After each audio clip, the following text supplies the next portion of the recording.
Hello everyone.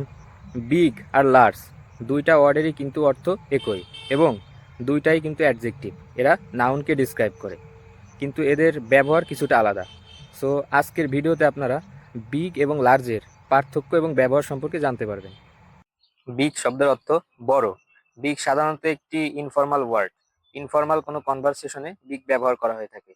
বিগের মাধ্যমে স্বপ্ন, আবেগ, অনুভূতি, সমস্যা ইত্যাদি প্রকাশ করা হয়ে থাকে। যেমন, he has a big dream, তার একটা বড় স্বপ্ন আছে।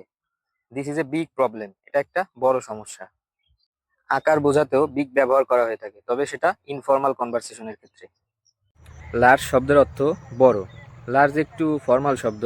এটি সাধারণত আকার বা সংখ্যা বোঝাতে ব্যবহার করা হয়ে থাকে। যেমন, they have a large building, তাদের একটি বড় ভবন আছে। A large number of people came, অনেক লোক এসেছে। সুতরাং বলা যায় বিগ এবং লার্জের ব্যবহারের মধ্যে কিছুটা পার্থক্য রয়েছে।